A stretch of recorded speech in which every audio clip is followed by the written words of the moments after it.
Hi there, Jonathan Sims here, and before today's episode, I wanted to tell you about From the Library of Jürgen Leitner, an upcoming The Magnus Archives prequel novel available for pre-order right now at www.rustyquill.com/novel. Return to the world of the Magnus Archives in From the Library of Jürgen Leitner, an official prequel novel written by Nebula, World Fantasy and Aurora Award-winning author Premi Mohammed, with the help of yours truly. From the Library of Jürgen Leitner explores an infamous organization from the Magnusverse for the first time, the perilous private library of the enigmatic collector Jürgen Leitner. From the Library of Jürgen Leitner will be published on October the 27th, 2026, and is available for pre-order now as a hardback, audiobook, and ebook. Visit www.rustyquill.com/novel for more information. That's rustyquill.com/novel, or click the link in the show notes of this episode.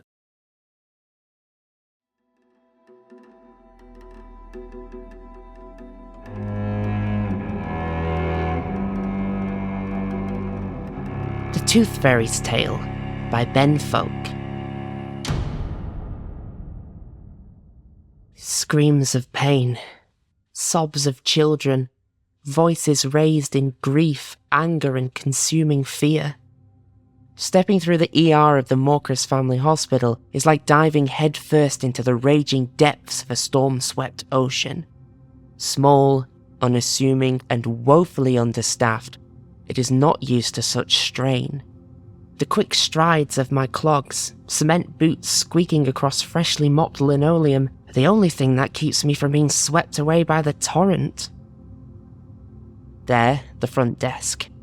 I rap my knuckles across wood, but her back is turned, a phone pressed to her ear. Her tone is low and assuring, but beneath the table, fingers tug and tug at a loose string. An ever-increasing stack of intake forms sits waiting for attendance. Emily? I call. Then again, louder. The chair swivels and eyes barely register my presence before a clipboard is thrust into my hands. I don't look at it. Not yet. Time to continue onwards. Squeak, squeak across the floor. I quicken my pace to avoid a sliding trolley. Its occupant, an elderly liver-spotted man, grimaces in pain. Bubbling red burns curl up his limbs, practically spelling out the hiss of flames. I drag my eyes away. Onwards. Head down, eyes forward, one foot after another. I reach the elevator. A doctor rushes out, a resident scrambling to follow suit. I step past them and inside to tap the button marked B. The metal cage shudders, then trundles downwards at a shaky pace. You can do this. It is only once I push through the final heavy door and into the cold steel coffin of the morgue that I breathe. A deep, shuddering breath that reminds me all too much of the storm upstairs. I take the liberty of another. Then, gloves on, face shield up, I get to work. You can do this. The first body. You must understand, when I say that this was my first day on the job, I do not in any way mean that I didn't know what I was doing. No, years of training, toil and sweat had led up to this moment. I had certainly done a couple of autopsies before, always accompanied by an attending physician or a team of other students, of course, but I knew what I was doing. I was a forensic examiner fellow, I told myself, and I knew what I was doing. I opened the freezer door and slid out the first body. The tray it lay on clicked smoothly into the transition cart, which I then wheeled over to the central examination table. What had Dr. Balefus said before he'd left?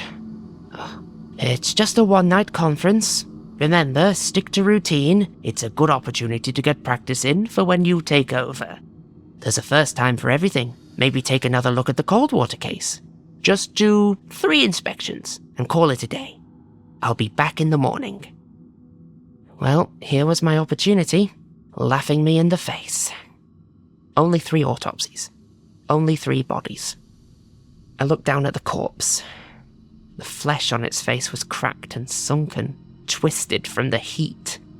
Blood pooled under blackened cheeks, but freshly shaved sideburns indicated that there had been life just days, hours before. I had never been good with the freshly dead. His eyes were open, glassy and staring. The surrounding skin, shrunken by the heat, was pulled taut across bone like a shoddy taxidermy display. The worst part was that he looked familiar. Morcus was my hometown.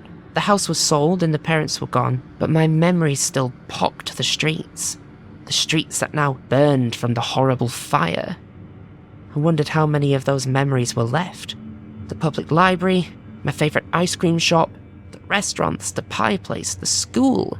Had the corpse worked there? Why couldn't I place his face? What did that say about me? Why couldn't I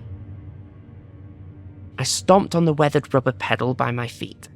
There was a click and a whir as the overhead mics began to record. I began to cut. First, the shears. Each article of clothing one by one. Trousers and undergarments came easily, but the shirt was melted and fused to the flesh, so caked in ash that the simple Bigfoot and Comic Sans "I believe in you" was hardly visible. My fingers tore at both flesh and fabric as I pulled, so I gave it a rest. Male sex appears to be in their late 40s. Good, my voice was steady. Signs of hypoxia, mottled skin in the less charred areas, soot around the nose and mouth, fixed and dilated pupils. Unblinking, dilated pupils. They looked at me. I shook my head. Cause of death? Likely smoke inhalation. Obvious second and third degree burns across the body. I examined the discarded mangled trousers and fished out a twisted pile of leather. A wallet. Name. Yes, name legible as Alexander Goodkins. The name didn't ring a bell. Why didn't it ring a bell? Identification concluded. We'll return to gross and histologic examination for further findings. Quick, thorough, and to the point. I scratched the name off the clipboard list of reported missing persons. More bodies would be coming in, and thus the priority was to identify, not examine. A much simpler task. Involved less elbow-deep digging. I could do the more taxing parts when I wasn't alone. The staring, dead-eyed pupils reminded me I wasn't alone. I took a deep breath, slid it back on the cart, into the freezer, and shut the door. One down. That wasn't too bad, was it? I remember the times when the world moved slower. It felt like a dream then. It feels like a dream now. Small pockets of dream in between nightmares. Mom! Dad! My tooth is loose! Nothing but laughs and blue glare from the TV, but I know they heard. I know they heard because the tooth fairy comes when I lose a tooth. Well, not the tooth fairy, but I let them think that I still believe that kid's story. I let them think and I leave the window open for her to flutter in. It's like a game. And when I hear their footsteps across the carpet, feel their hands slide under my pillow to collect the little pearl, try not to giggle, and close my eyes shut the whole time, it reminds me that they hear. The second body. Everyone thinks forensics is just dusting fingerprints and catching the criminal. But more often than not, it's about reading the story of a corpse. The angle of a wound. Was the gunshot homicide or self-inflicted? The contusions on their head, a slip and fall, or a hammer to the head? Obviously, some corpses have simpler stories to tell than others, especially when I'm only looking for the exposition. The second corpse isn't as lucky as Mr. Goodkins. No wallet or other form of ID, but her face again feels familiar. There aren't even fingers to go off, at least from what the first responders recovered. A simple, mangled, shriveled, rotting corpse buried and suffocated and peeled out from under rubble. I wonder if it left a shadow behind, like the nuclear outlines in Hiroshima, but stained of grease. Sizzling, dripping grease. I don't have to imagine the stink. Maybe the corpse is lucky that they don't have to smell it, see it, feel it. I jolt as the heavy steel door clanks open. Someone comes in and slides a new body onto a freezer tray. I don't look up, don't pay them any mind. I'm only going to do 3 bodies. No more, no less. I've already decided on which ones. Mr. Goodkins, the mystery woman on the table right now, and either deceased number 3 or number 4. One of the less burned ones. Or maybe deceased number 8. So charred that it was more of a skeleton. Surely that'd be easier than all the meat. I realise I'm stalling. Everyone thinks forensics is about fingerprints, but more often than not, it's about the teeth. Morecrest being a small town, there was only ever one dental practice. Smiley Buds Dental. It made things simple enough for freak events of mass casualty. Not that such a thing had ever happened here before. Even if they had, only the charts of specific individuals would be pulled. Those missing or obviously deceased. But with the fire still burning its way through the surrounding forest and a body being found every hour, well, it was better to be safe than sorry. Over 30 years of smiles, all pulled and waiting in a dusty paper box for my examination. Crowns, jaw deformities, fillings, teeth loss, teeth shape, x-rays, root structure. Hell, I even saw a before and after braces pic in there. 32 fingerprints for each corpse. The corpse. I moved my gloved hands towards the corpse's droopy, gloopy mouth and prod it testingly. Jaws fused together, as I thought. I take a deep breath and pick up the scalpel. The lips cut astonishingly similar to the clothing. The flesh stretches and peels ever so slightly before giving way to the cutting blade. Letting flakes of air-fried skin blossom down the back of the throat, I grab the oral retractor. 1 prong under each jaw to pry the lips open, only the mouth is too tight to get a good angle. I pick the scalpel back up and carefully carve open the corpse's cheeks, 1 prong under each jaw, and elevate the tissue. I crank and crank and crank, staring at the widening mask of grinning, blood and soot-stained enamel. Why does this bother me tonight more than any other night? Why did he have to leave me alone? Who am I kidding? I lean forward, towards the grin.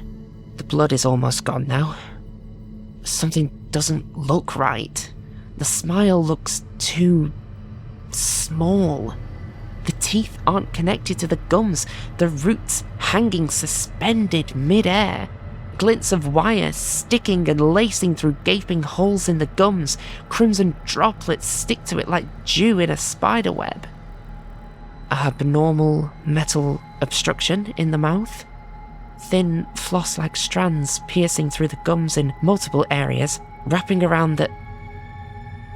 It hits me. Baby teeth. I am looking at baby teeth. I remember being so proud of my loose teeth. I would tell everyone about them. The head librarian with her shrewd glasses but kind smile. The ice cream scooper with his youthful face and crooked grin. The principal, even though he would just press his mouth tighter and tell me to hurry on. Everyone. Soon my friends joined in, a bragging competition of sorts.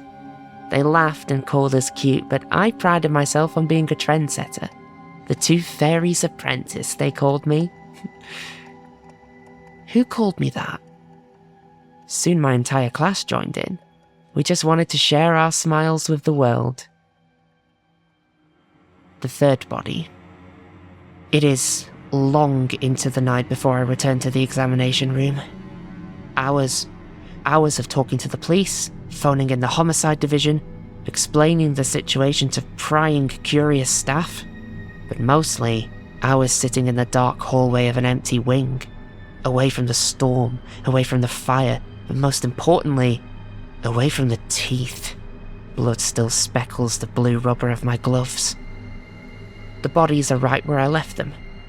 The woman on the table, Mr. Goodkins half hanging out of his homey freezer, mouth wrenched askew and teeth glinting. It was the first thing I checked. The same as corpse number 2. Teeth gone, ripped forcibly out, likely by pliers. In their gaping, blood-dried holes, a tasteful reconstruction. Metal fishing line and hooks thoughtfully wrenched this way and that around a central hidden pearl. Baby teeth. Baby teeth. I bet if I check the other freezers, I will find the same.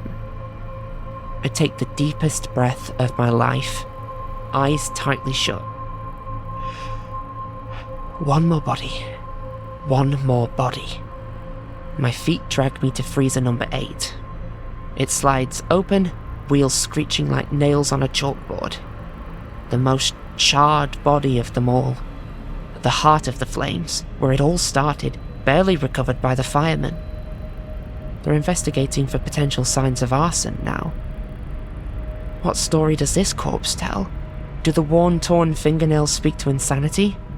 Do its wide, yawning eye sockets whisper of a watchful, patient gaze?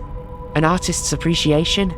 Effort spent positioning the corpses just right as to look like an accident amid the blaze? Does its grinning, skeletal, too small smile greet an old friend? The Tooth Fairy's apprentice, they called me. Whose grin is that? I look at the baby teeth, tiny and innocent despite their yellowing tinge. I look down at the dental record in my hand. My dental record pulled from the files. I do all the measurements, all of the testing, but I already know.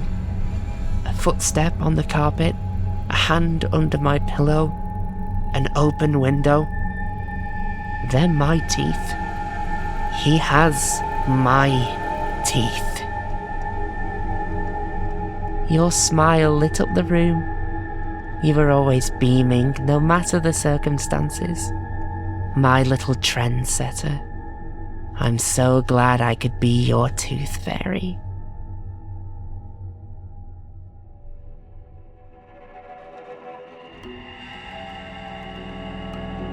The Magnus Protocol is a podcast distributed by Rusty Quill and licensed under a Creative Commons Attribution Non-Commercial Share-alike 4.0 international license. To subscribe, view associated materials, or join our Patreon, visit rustyquill.com. Rate and review us online, tweet us at The Rusty Quill, visit us on Facebook, or email us via mail@rustyquill.com. Thanks for listening.